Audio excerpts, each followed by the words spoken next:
Hello friends, आपका स्वागत है हमारे यूट्यूब चैनल ऐसा क्लासेस स्टडी फॉर बायोलॉजी। आज हम शुरू करने वाले हैं प्रोटीन की संरचना। प्रोटीन की संरचना के बारे में आज बताएंगे। प्रोटीन की संरचना कितने प्रकार की होती है? चार प्रकार की प्रोटीन की संरचनाएं होती है। फर्स्ट, प्राथमिक संरचना, प्राइमरी स्ट्रक्चर, जिसके बारे में सबसे पहले डिस्कस करेंगे। सेकेंडरी स्ट्रक्चर, द्वितीयक संरचना। थर्ड, तृतीयक संरचना। फोर्थ, चतुर्थ संरचना, क्वाडर्नरी स्ट्रक्चर। सबसे पहले प्राइमरी स्ट्रक्चर। क्या होती है प्राइमरी स्ट्रक्चर प्रोटीन की प्राइमरी स्ट्रक्चर होती है जो हमें एमिनो अम्ल के क्रम को बताती है। उस प्रोटीन में एमिनो अम्ल के क्रम को जो बताती है वो होती है प्रोटीन की प्राथमिक संरचना। प्रोटीन में एमिनो अम्ल के क्रम N सिरे से C सिरे COOH की पूरी संरचना को प्राथमिक संरचना कहते हैं। अब ये कैसे? ये कोई प्रोटीन A है जिसकी ये संरचना है, मिथ्योनिन, सिस्टीन, वेलिन, आर्जिनिन। इसमें क्या हो रहा है? जो मिथ्योनिन का NH2 सिरा है, सबसे ऊपर मिथ्योनिन का NH2 सिरा और इसका COH सिरा। ये जो NH2 सिरा है ये प्राथमिक सिरा,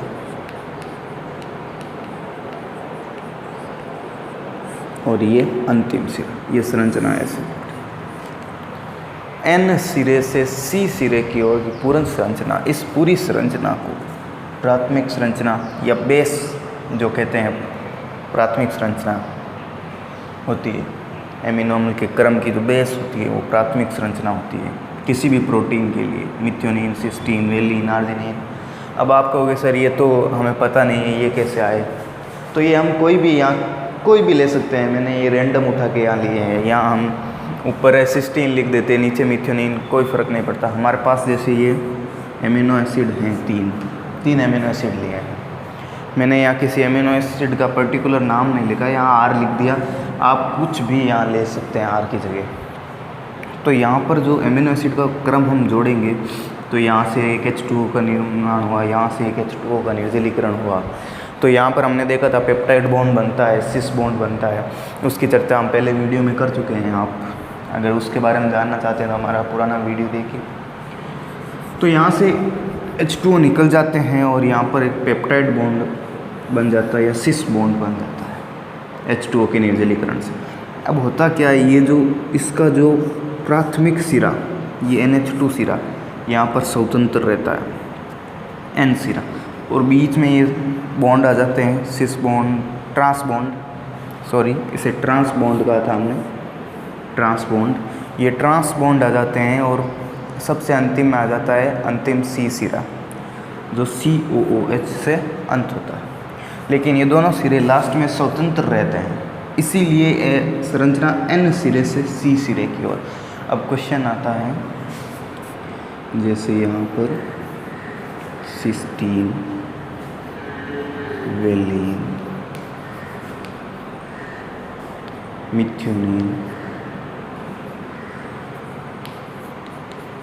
आर्जिनिन, तो ये क्रम आपको दे रखा होगा। अब यहाँ पर अगर N सिरा दे रखा हो और यहाँ C सिरा दे रखा हो तो जो क्रम है वो यहाँ से स्टार्ट होगा, N सिरे से 1 2 3 4 ऐसे शुरू होगा क्रम 1 2 3 4। अगर इसी की जगह ये N सिरा इधर दे रखा होगा और C सिरा इधर, तो क्रम यहाँ से शुरू होगा 1 2 3 4। यानी कि जो प्रोटीन की प्राथमिक संरचना है वो N सिरे से प्रारंभ होकर C सिरे की ओर अंत होता है। तो ये था सब कुछ प्रोटीन की प्राथमिक संरचना के बारे में, और आगे देखेंगे प्राथमिक संरचना में। प्राथमिक संरचना जो में होती है उसमें पेप्टाइड बॉन्ड होते हैं। ये सबसे स्ट्रॉन्ग बॉन्ड है जो पेप्टाइड बॉन्ड होते हैं। प्राथमिक संरचना में पेप्टाइड बॉन्ड होते हैं। ठीक है, अब पढ़ेंगे हम सेकेंडरी स्ट्रक्चर।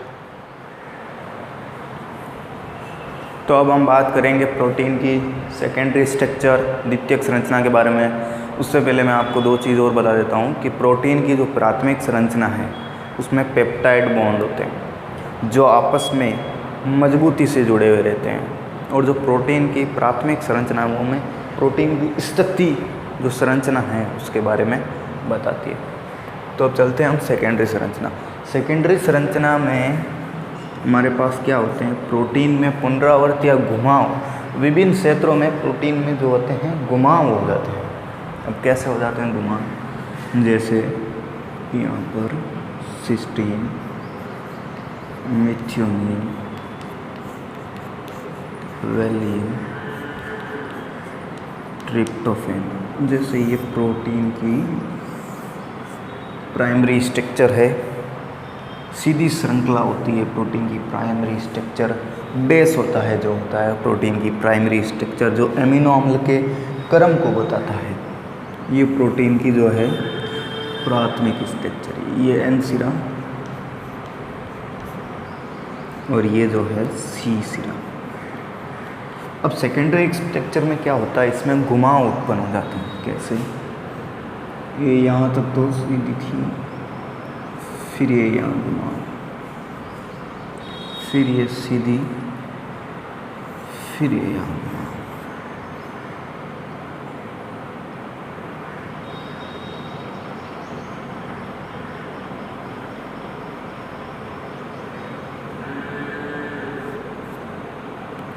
तो ये क्या हो रहा है, इसके अंदर जो फोल्डिंग हो रही है, ये घुमाव, फोल्डिंग, इसके अंदर फोल्डिंग हो जाती है। किसके कारण होती है ये फोल्डिंग, इसके अंदर हाइड्रोजन बॉन्ड उत्पन्न हो जाते हैं, इसके कारण ये फोल्डिंग होती है। कारण क्या है, हाइड्रोजन बॉन्डिंग। हाइड्रोजन बॉन्डिंग के कारण इसमें फोल्डिंग हो जाती है। अब द्वितीयक संरचना दो प्रकार की होती है, एक अल्फा हेलिक्स, दूसरी बीटा प्लेटिलेट। अल्फा हेलिक्स ये संरचना है, द्वितीयक संरचना जिसमें घुमाव है।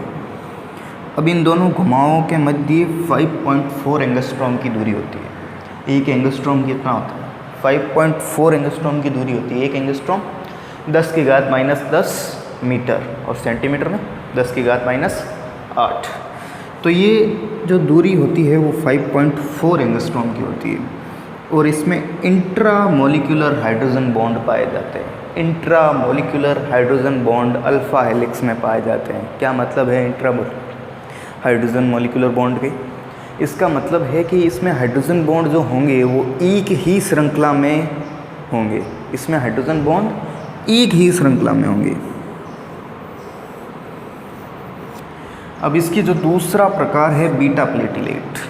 अब beta platelet intramolecular hydrogen bond होते हैं इसमें। इंट्रामोलिकुलर का क्या मतलब है, इंट्रामोलिकुलर का ये मतलब है कि इसमें जो हाइड्रोजन बॉन्ड है वो दो श्रृंखलाओं के मध्य होंगे। हाइड्रोजन बॉन्ड है वो दो श्रृंखलाओं के मध्य होंगे। ये यहाँ पर बीच में हाइड्रोजन बॉन्ड, यहाँ पर इन दो श्रृंखलाओं के मध्य जो है वो हाइड्रोजन बॉन्ड होंगे, उसे इंटरमोलिकुलर हाइड्रोजन बॉन्ड कहते हैं। और इंट्रामोलिकुलर हाइड्रोजन बॉन्ड, इंट्रा यानी अंतरा, एक ही जो श्रृंखला है उसके मध्य hydrogen bond, intramolecular hydrogen bond, और इंटरमोलिकुलर हाइड्रोजन बॉन्ड दो श्रृंखलाओं के मध्य। अब इसका क्या एग्जाम्पल है, ये राइट हैंडेड जो प्रोटीन है वो मानव शरीर में पाई जाती है। अल्फा हेलिक्स प्रोटीन संरचना मानव शरीर में पाई जाती है। कहाँ पर, केराटिन में। केराटिन कहाँ पर पाया जाता है, बाल, नाखून, बाल और नाखून में केराटिन प्रोटीन पाया जाता है। और ये अल्फा हेलिक्स जो संरचना है और हमारे अंदर पाई जाती है केराटिन में, जो केराटिन हमारे बालों और नाखून में पाया जाता है। बीटा प्लेटिलेट ये सिल्क फाइब्रिन में पाई जाती है।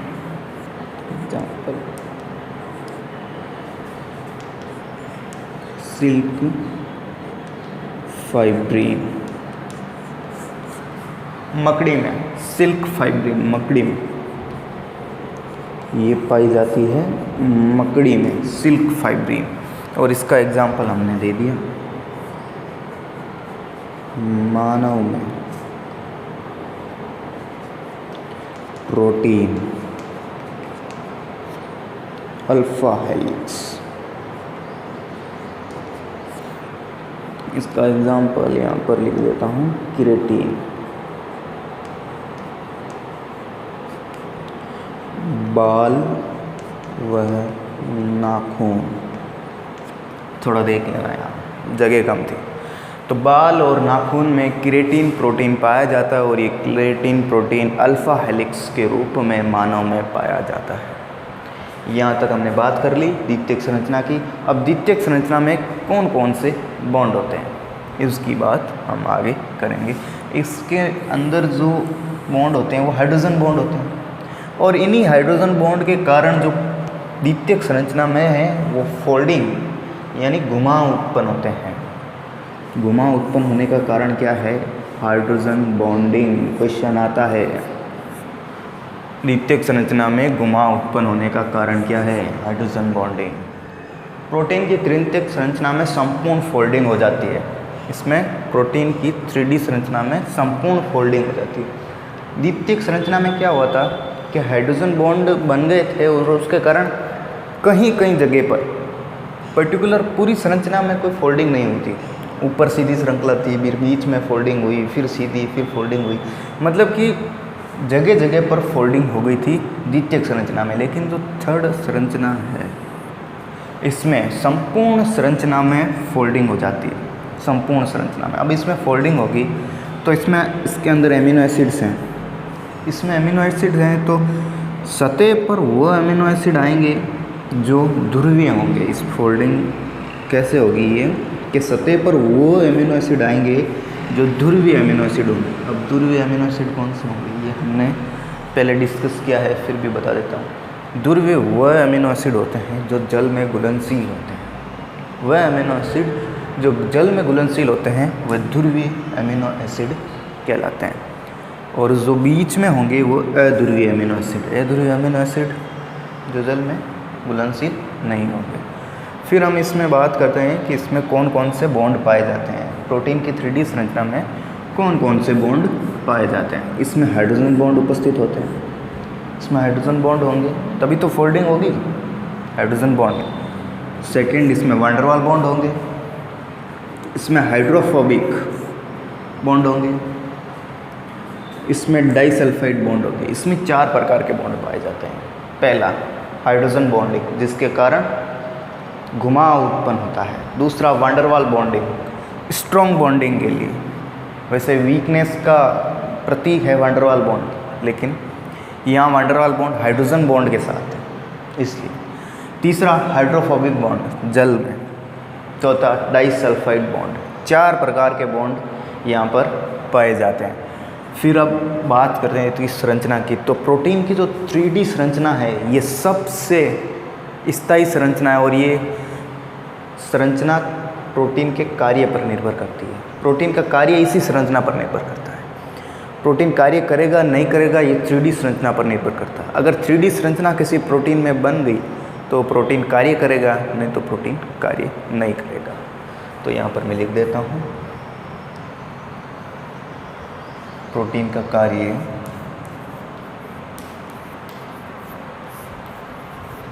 का कार्य 3D संरचना पर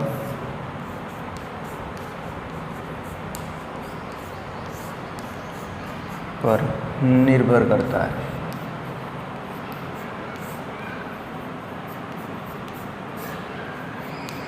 प्रोटीन का जो कार्य है वो 3D संरचना पर निर्भर करता है, तृतीयक संरचना पर निर्भर करता है, क्योंकि ये सबसे स्थायी जो संरचना है वो 3D संरचना है जिस पर कार्य निर्भर करता है प्रोटीन का। इसमें 4 प्रकार के बॉन्ड होते हैं, हाइड्रोजन बॉन्ड, वैन डर वाल बॉन्ड, डाइसल्फाइड बॉन्ड और एक हाइड्रोफोबिक बॉन्ड। चलिए फिर आगे डिस्कस करते हैं जो 4th संरचना। ये हमने 3rd संरचना पढ़ी थी, अब पढ़ेंगे क्वाडर्नरी स्ट्रक्चर। प्रोटीन की 4th संरचना। प्रोटीन की 4th संरचना क्वाडर्नरी स्ट्रक्चर की बात करते हैं। क्वाडर्नरी स्ट्रक्चर में क्या होता है? इसमें 4th संरचना हर प्रोटीन नहीं दर्शाता। 4th संरचना है वो हर प्रोटीन नहीं दर्शाता। कौन कौन सा दर्शाएंगे? केवल वही प्रोटीन दर्शाएगा जिनमें 2 या 2 से अधिक पेप्टाइड। क्वाडर्नरी स्ट्रक्चर हर प्रोटीन नहीं दर्शाता, पहली चीज़। दूसरी चीज़, क्वाडर्नरी स्ट्रक्चर वो प्रोटीन दर्शाएंगे जिसमें 2 या 2 से अधिक पेप्टाइड बॉन्ड उपस्थित होंगे, यानी कि पॉलीपेप्टाइड बॉन्ड जिसमें उपस्थित होंगे वही प्रोटीन की चतुर्थ संरचना दर्शाएगा। अब सीधी सी बात है, जिसमें पॉलीपेप्टाइड चेन 2 या 2 से अधिक पेप्टाइड बॉन्ड होंगे वही चतुर्थ संरचना दर्शाएगा। इसका एग्जाम्पल है हीमोग्लोबिन। हीमोग्लोबिन गैसों के स्थानांतरण में यूज होता है, आरबीसी में हम पढ़ेंगे आगे। हम गैसों के स्थानांतरण ह्यूमन फिजियोलॉजी पढ़ेंगे, तब पढ़ेंगे गैसों के स्थानांतरण हीमोग्लोबिन। अब हीमोग्लोबिन में क्या होता है, इसमें टोटल 4 श्रृंखलाएँ होती हैं, 2 alpha 2 beta, 2 alpha 2 beta protein की 4 श्रृंखलाएँ होती हैं। तो इसमें तो होगा ये पॉलीपेप्टाइड के लिए होता है और इसमें 4 श्रृंखलाएँ हैं, तो इसमें ये क्वाडर्नरी स्ट्रक्चर उपस्थित होगी। एक ह्यूमन फिजियोलॉजी में एक और वर्ड आता है मायोग्लोबिन। ये पेशियों में पाए जाने वाला प्रोटीन होता है। मायोग्लोबिन पेशियों में पाए जाने वाला प्रोटीन होता है। मायोग्लोबिन में एक पॉलीपेप्टाइड चेन होती है। तो आप मुझे कमेंट करके बताना इसमें क्वाडर्नरी स्ट्रक्चर उपस्थित होगी या नहीं। इसमें एक पॉलीपेप्टाइड चेन उपस्थित होगी। सिंपल है, नहीं होगी, क्योंकि यहाँ पर हमें दे रखा है 2 या 2 से अधिक पॉलीपेप्टाइड चेन जिसमें उपस्थित होगी वही क्वाडर्नरी स्ट्रक्चर दर्शाएगा। तो मायोग्लोबिन पेशियों में पाए जाने वाला प्रोटीन है जो O2 को संचित करता है, जो ऑक्सीजन को संचित करता है पेशियों में। वो प्रोटीन कौन सा है, मायोग्लोबिन। और इसमें पॉलीपेप्टाइड संरचना पाई जाती है। ये चतुर्थ संरचना नहीं दर्शाएगा, क्योंकि इसमें एक ही पॉलीपेप्टाइड चेन है जो पाई जाती है। तो आप बोलोगे सर फिर इसका कार्य क्या है। ये चतुर्थ में पाई जाती है, ये जिसमें 2 या 2 से अधिक पेप्टाइड बॉन्ड होते हैं उसमें पाई जाती है, मायोग्लोबिन में नहीं पाई जाती। इसका कार्य ये है, ये प्रोटीन को स्थायी बनाता है। इसका कार्य क्या है, ये जो चतुर्थ संरचना है ये प्रोटीन को स्थायी बनाती है, स्थायी बनाती। ये जो चतुर्थ संरचना है ये प्रोटीन को, चतुर्थ संरचना प्रोटीन की संरचना को स्थायी बनाती है, इसीलिए चतुर्थ संरचना का यूज होता है। तो अब हमने प्रोटीन की जो चारों संरचनाएं हैं, फर्स्ट प्राइमरी स्ट्रक्चर जिसमें हमने बताया था कि इसमें पेप्टाइड बॉन्ड उपस्थित होता है, ये एक हमें एमिनो अम्ल के क्रम जो प्रोटीन में उपस्थित होता है उसके बारे में बताती है। सेकेंड स्ट्रक्चर हमने जो पढ़ी थी वो पढ़ी थी सेकेंडरी स्ट्रक्चर, जिसमें हमने बताया था कि कहीं कहीं जगह पर जो है फोल्डिंग यानी घुमाव उत्पन्न हो जाते हैं।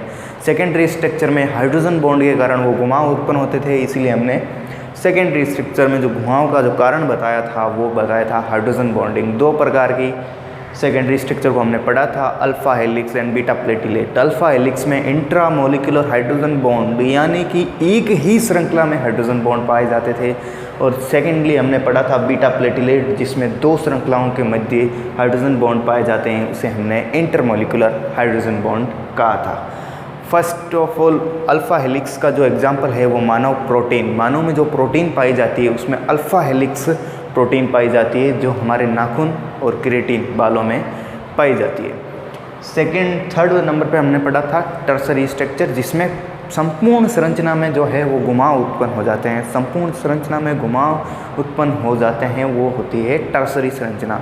और टर्सरी संरचना यानी तृतीयक संरचना सबसे स्थायी संरचना है, और जो प्रोटीन का कार्य है वो 3D यानी कि तृतीयक संरचना पर निर्भर करता है। तृतीयक संरचना में हमने 4 प्रकार के बॉन्ड पढ़े थे, पहला हाइड्रोजन बॉन्ड, दूसरा वांडरवाल बॉन्ड, तीसरा हाइड्रोफोबिक बॉन्ड और चौथा डाइसल्फाइड बॉन्ड। फिर हमने चतुर्थ संरचना की अभी बात की थी कि इसमें ये हर प्रोटीन में चतुर्थ संरचना नहीं पाई जाती है। चतुर्थ संरचना केवल उन्हीं प्रोटीन्स में पाई जाती है जिसमें 2 या 2 से अधिक बॉन्ड उपस्थित हो। अब यहाँ पर पहला एग्जाम्पल हमने हीमोग्लोबिन पढ़ा जिसमें 2 अल्फ़ा 2 बीटा 4 श्रृंखलाएँ पाई जाती है। इसके कारण हीमोग्लोबिन में चतुर्थ संरचना उपस्थित होती है। और मायोग्लोबिन जो पेशियों में पाया जाता है, जो पेशियों में O2 को संचित करता है, पेशियों में जो O2 को संचित करता है मायोग्लोबिन, उसमें एक पॉलीपेप्टाइड चेन पाई जाती है, जिसके कारण इसमें जो है कोडोनरी स्ट्रक्चर नहीं पाई जाती है। और कोडोनरी स्ट्रक्चर का कार्य है ये प्रोटीन को स्थायित्व प्रदान करता है, प्रोटीन को स्थायी बनाता है। अब हम बात करेंगे प्रोटीन विकृतीकरण, प्रोटीन डीनेचुरिफिकेशन। तो प्रोटीन विकृतीकरण क्या होता है? प्रोटीन के कार्य का खो जाना या नष्ट हो जाना प्रोटीन विकृतीकरण कहलाता है। प्रोटीन के कार्य का खो जाना या नष्ट हो जाना प्रोटीन विकृतीकरण कहलाता है। ये किसके कारण होता है प्रोटीन विकृतीकरण? प्रोटीन की 3D तृतीयक संरचना के नष्ट हो जाने के कारण, 3D संरचना के नष्ट हो जाने के कारण या प्रभावित होने के कारण प्रोटीन विकृतीकरण होता है। क्योंकि प्रोटीन का जो कार्य है वो 3D संरचना पर निर्भर करता है। अगर प्रोटीन की 3D संरचना ही नष्ट नहीं होगी तो प्रोटीन विकृतीकरण कैसे होगा? तो प्रोटीन का विकृतीकरण फर्स्ट ऑफ ऑल 3D संरचना पर निर्भर करता है। और प्रोटीन की जो विकृतीकरण होता है उसमें प्राथमिक संरचना है वह प्रभावित नहीं होती। नीट में आया हुआ क्वेश्चन है कि प्रोटीन विकृतीकरण के दौरान जो संरचना प्रभावित नहीं होती है वह कौन सी है? तो वो है प्राइमरी स्ट्रक्चर। क्यों नहीं होती प्राइमरी स्ट्रक्चर प्रोटीन विकृतीकरण के दौरान नष्ट? क्योंकि जो प्रोटीन की प्राथमिक संरचना है, प्रोटीन की प्राथमिक संरचना, इसमें मजबूत पेप्टाइड बॉन्ड पाए जाते हैं। प्रोटीन की प्राथमिक संरचना में मजबूत पेप्टाइड बॉन्ड पाए जाते हैं और 2 डिग्री 3 डिग्री और क्वाड्रानरी स्ट्रक्चर में जो है कमज़ोर बॉन्ड पाए जाते हैं। सामान्य से अधिक तापमान देने पर कमज़ोर बॉन्ड जो 2D 3D और क्वाड्रानरी में पाए जाते हैं वो कमज़ोर बॉन्ड आपस में टूट जाते हैं, लेकिन जो मजबूत बॉन्ड होते हैं पेप्टाइड बॉन्ड,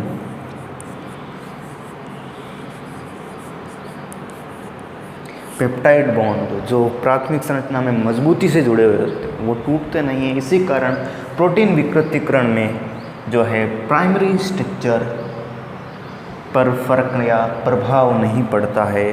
और प्रोटीन विकृतीकरण किसके कारण होता है? 2 इफेक्ट हैं जिसके कारण प्रोटीन विकृतीकरण होता है। फर्स्ट, पीएच में परिवर्तन। अगर पीएच में परिवर्तन होगा तो प्रोटीन पर इफेक्ट पड़ेगा जिसके कारण विकृतीकरण होता है। दूसरा, सेकंड है जो है टेम्परेचर, ताप पर भी निर्भर करता है प्रोटीन का विकृतीकरण।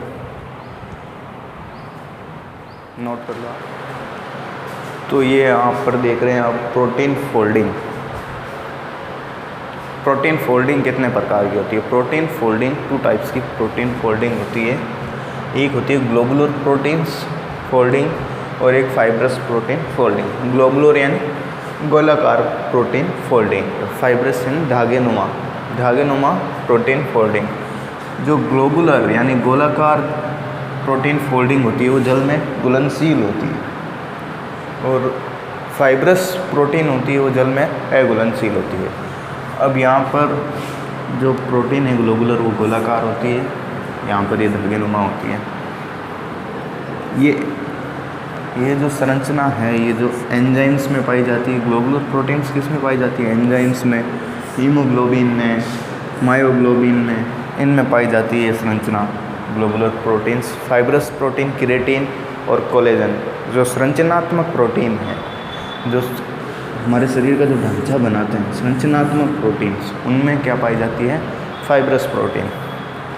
अब एक चीज़ यहाँ देख लो, प्रोटीन का कार्य। प्रोटीन वृद्धि, विकास एवं मरम्मत में कार्य करता है। प्रोटीन जो कार्य करता है वो हमारे शरीर की वृद्धि करता है, हमारे शरीर का विकास करता है और हमारे शरीर में जो मरम्मत होती है उसका कार्य जो है प्रोटीन करता है। मरम्मत कैसे? जैसे हमारे हाथ में कहीं चोट लग गई तो उसकी जो रिपेयरिंग है, टिश्यू या सेल्स की जो रिपेयरिंग करता है वो प्रोटीन करता है। इसीलिए प्रोटीन को बिल्डिंग ब्लॉक्स ऑफ बॉडी कहा जाता है। बिल्डिंग ब्लॉक्स ऑफ बॉडी किसे कहा जाता है? प्रोटीन्स को। अब हम आगे पढ़ेंगे, प्रोटीन हमने पढ़ लिया, फिर आगे पढ़ेंगे प्रोटीन में विविधता। इसमें संरचनात्मक प्रोटीन्स भी आएंगे, बाकी सब देखेंगे। अभी तक के लिए नोट करो।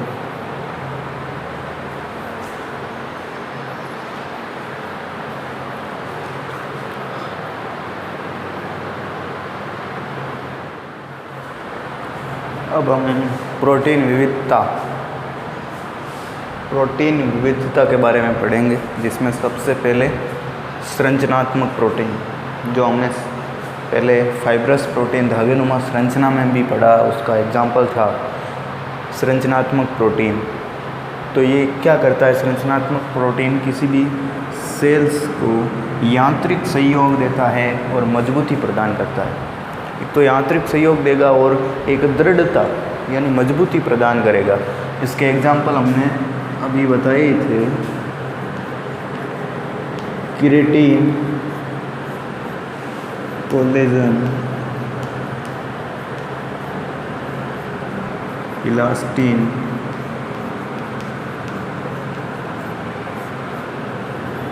ये इसके एग्जाम्पल है। केराटिन है, कोलेजन है, इलास्टिन प्रोटीन है, ये सब संरचनात्मक प्रोटीन के उदाहरण हैं। फिर आता है सेकंड नंबर परिवहन प्रोटीन। ये परिवहन में सहायक होता है, स्थानांतरण परिवहन में सहायक होता है। इसके एग्जाम्पल साइटोक्रोम, ये इलेक्ट्रॉन का स्थानांतरण, इससे पूरा डिटेल में पढ़ेंगे हम आगे प्लांट फिजियोलॉजी में साइटोक्रोम के बारे में। ये इलेक्ट्रॉन का स्थानांतरण करता है।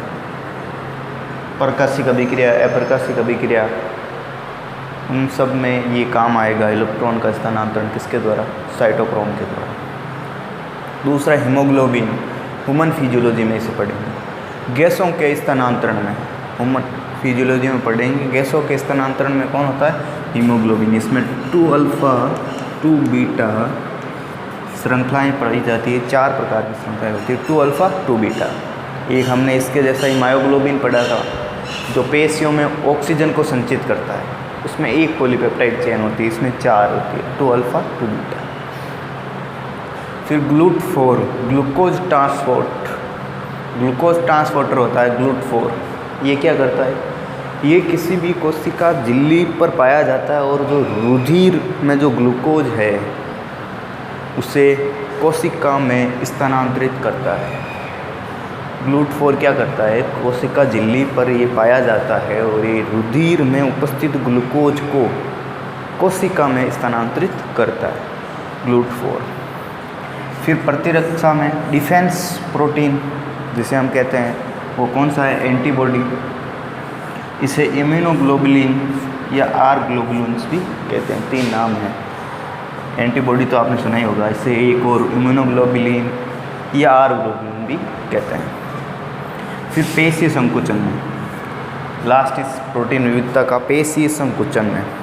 पेशीय संकुचन में कौन यूज आते हैं? एक्टिन और मायोसिन। ये पेशीय संकुचन में सहायता प्रदान करते हैं, एक्टिन और मायोसिन। अब इसमें 2 चीज़ और बची है प्रोटीन में, आज ये ख़त्म हो जाएगा। 2 चीज़ कौन सी? एक तो जो है कि जैव मंडल में सर्वाधिक रूप से कौन सा प्रोटीन पाया जाता है? जैव मंडल में सर्वाधिक रूप से पाया जाने वाला प्रोटीन रूबिस्को है, जो पादपों में पाया जाता है। अब पादपों में रूबिस्को पाया जाता है। जंतुओं में कौन सा प्रोटीन है जो सबसे अधिक पाया जाता है? जंतुओं में है कोलेजन प्रोटीन। जंतुओं में सर्वाधिक रूप से पाया जाने वाला protein collagen protein. First of all rubisco, जो कि संपूर्ण जैव मंडल में पाया जाने वाला सर्वाधिक मात्रा में जो प्रोटीन है वो है रूबिस्को, जो पादपों में पाया जाता है। दूसरा है जंतुओं में पाया जाने वाला प्रोटीन, वो है कोलेजन। आज हमारा प्रोटीन पूरा ख़त्म हो चुका है, कल हम एंजाइम डिस्कस करेंगे। आज के लिए इतना ही। अगर आपको हमारा वीडियो अच्छा लगा हो तो लाइक कीजिए, शेयर कीजिए, सब्सक्राइब कीजिए, और आप हमारे चैनल पर नए हैं तो बेल आइकन को ज़रूर दबाइए, जिससे आपको हमारे नए वीडियो के नोटिफिकेशन आ जाएंगे। बाकी ठीक है, ओके, धन्यवाद।